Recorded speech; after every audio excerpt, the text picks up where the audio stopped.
कलकत्ता से 400 किलोमीटर दूर नोआखली, आज के बांग्लादेश में पड़ने वाला ये छोटा सा जिला हिंदुओं के सबसे बड़े नरसंहार का स्मारक है। वो शरद पूर्णिमा का दिन था। बंगाली हिंदू इस दिन पारंपरिक रूप से माता लक्ष्मी की पूजा करते हैं। इसे बंगाल में कोजागरी पूजा के नाम से जाना जाता है। 10 अक्टूबर वर्ष 1946, स्थान नोआखली, बंगाल। सूफी दरगाह दायरा शरीफ के खादिम पीर गुलाम सरवर ने 20,000 मुसलमानों को संबोधित करते हुए कहा, अपने खेतों में तुम जो चावल उगाते हो उसे कौन खाता है? हिंदू खाते हैं।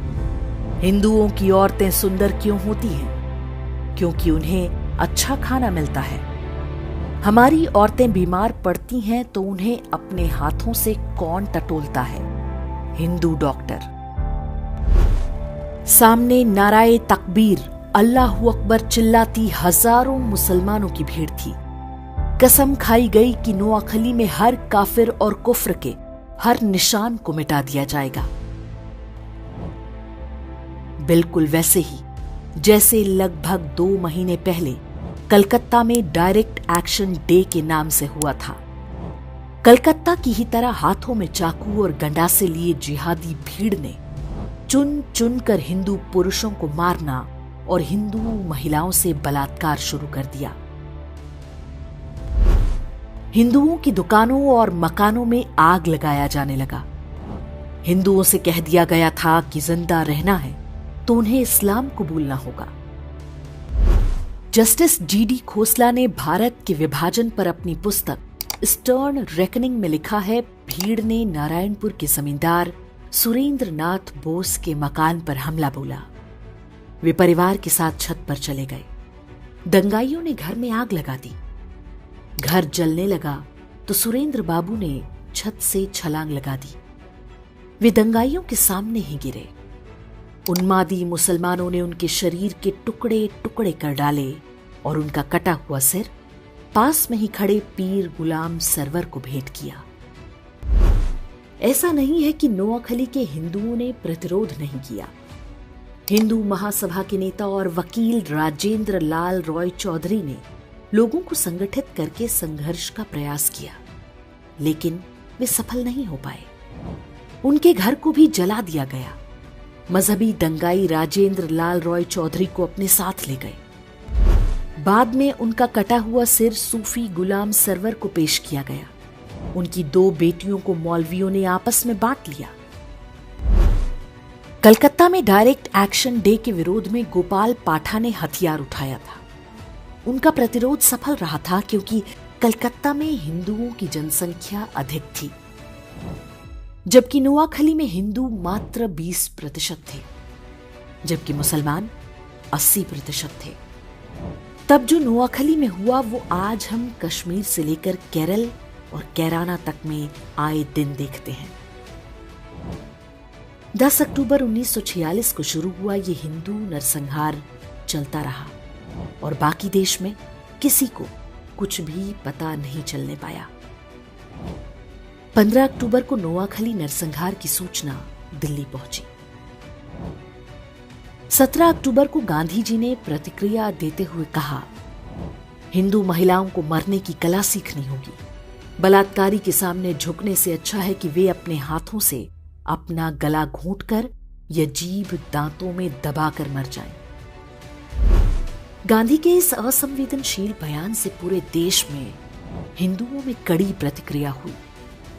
इसलिए अगले दिन उन्होंने प्रार्थना सभा में अपने विचारों को और भी स्पष्ट करते हुए कहा, कल मैंने कहा था कि हिंदू महिलाएं अपना गला घोंटकर या जीभ दांतों से काट कर मर जाएं, लेकिन मुझे बताया गया है कि ऐसा करने से आत्महत्या संभव नहीं है। ऐसे में मैं हिंदू महिलाओं को जहर खाने की सलाह दूंगा। मैंने सुना है कि योग क्रिया से भी आत्महत्या की जा सकती है। मैं पता करूंगा कि ऐसा कैसे किया जा सकता है। नोआखली में हिंदू मारे जा रहे थे। अहिंसा और शांति के पुजारी गांधी जी हिंदू महिलाओं को आत्महत्या करने के नए नए उपाय बता रहे थे। नोआखली और आसपास के क्षेत्रों में जिहादी निर्वस्त्र हिंदू महिलाओं के जुलूस निकाले जा रहे थे, लेकिन गांधी शांति और अहिंसा की अपनी विकृत धारणा का सार्वजनिक प्रदर्शन पूरी निर्लज्जता से करते रहे। 19 अक्टूबर को कलकत्ता के अमृत बाजार पत्रिका में एक समाचार छपा जिसमें नोआखली के विभूति भूषण दास के हवाले से शीर्षक दिया गया, वी ऑल हैव बिकम मुस्लिम। इसमें बताया गया कि नोआखली में अधिकांश हिंदू पुरुषों को काट डाला गया है, महिलाओं और बच्चों को जबरन मुसलमान बना दिया गया, उन्हें गोमांस खिलाया जा रहा है और 5 वक्त नमाज पढ़ने का आदेश दिया गया है। बंगाल के तत्कालीन गवर्नर ने भी अपनी रिपोर्ट में इसकी पुष्टि की। नोआखली में जिन पुरुषों की हत्या की गई, उनकी विधवाओं का निकाह उनके ही पति के हत्यारे के साथ पढ़वाया गया। बूढ़े मौलवियों की गिद्ध दृष्टि छोटी बच्चियों पर थी, जिन्हें वे अपनी हवस का शिकार बना सकें। गांधी के कहने पर कांग्रेस के तत्कालीन अध्यक्ष आचार्य कृपलानी और उनकी पत्नी सुचेता कृपलानी नोआखली के दौरे पर गईं। आचार्य कृपलानी ने अपनी पुस्तक Gandhi his life and thoughts में लिखा है कि हमारी मुलाकात बंगाल के मुख्यमंत्री सुहरावर्दी और गवर्नर फ्रेडरिक बरूच से हुई। जब मैंने हिंदू महिलाओं के अपहरण और बलात्कार की बात पूछी तो गवर्नर बरूच ने उत्तर दिया, ये तो होना ही था। हिंदू महिलाएं मुस्लिम महिलाओं की तुलना में अधिक सुंदर होती हैं।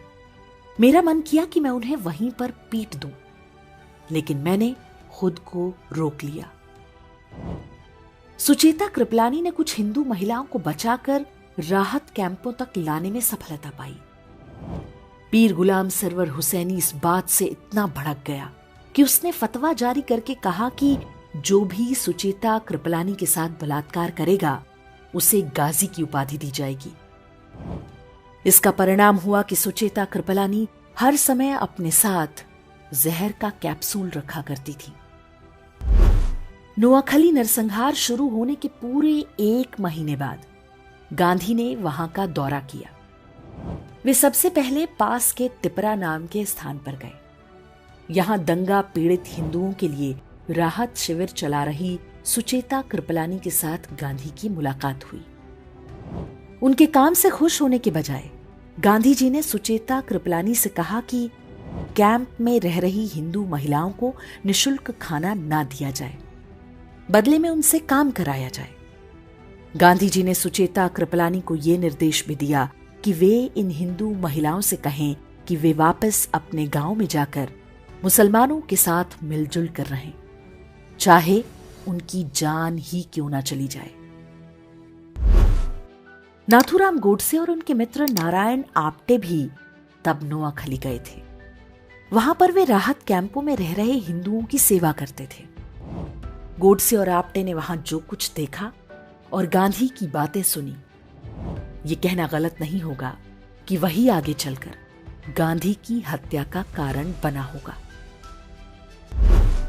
काशी हिंदू विश्वविद्यालय के संस्थापक महामना मदन मोहन मालवीय ने नोआखली में हिंदुओं के नरसंहार और महिलाओं से बलात्कार के वृतांत सुने तो उन्हें गहरा सदमा लगा।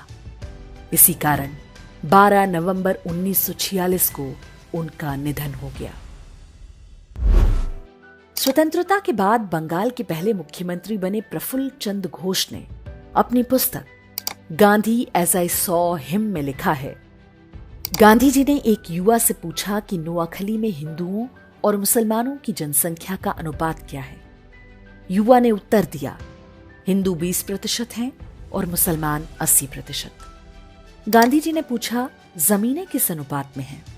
युवक ने बोला, 80% जमीनें हिंदुओं की हैं और 20% मुसलमानों की। तब गांधी ने कहा, संघर्ष का असली कारण यही है। अर्थात जिस व्यक्ति को राष्ट्रपिता बताकर देश पर थोप दिया गया, उसने जिहादियों के हाथों हिंदुओं के नरसंहार को आर्थिक असमानता से जोड़ दिया। जबकि नोआखली में रहने वाले हिंदुओं में बड़ी संख्या अनुसूचित जातियों की भी थी। ये लोग बहुत निर्धन थे। जिहादियों ने उनके भी पुरुषों की हत्या की और महिलाओं के साथ बलात्कार किया। लेकिन गांधी का ध्यान केवल जिहादी हिंसा का बचाव करने पर था। इसमें वो बहुत हद तक सफल भी रहे।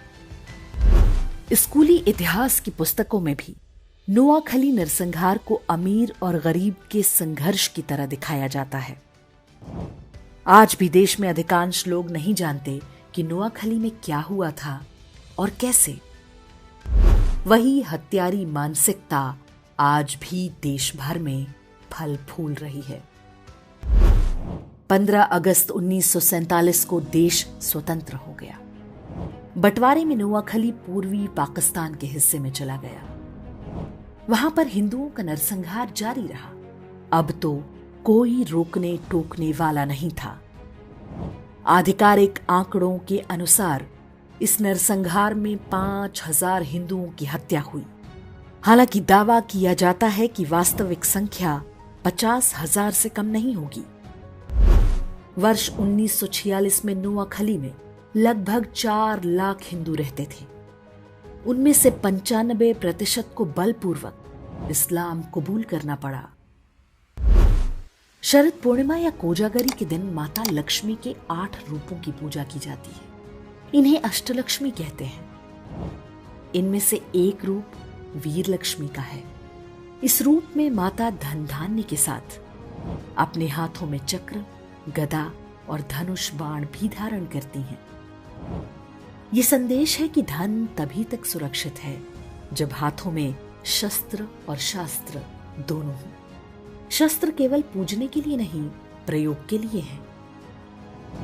चारों ओर से असुरों से घिरा हिंदू समाज जब तक इस बात को नहीं समझेगा, नोआखली जैसे नरसंहारों के लिए अभिशप्त रहेगा।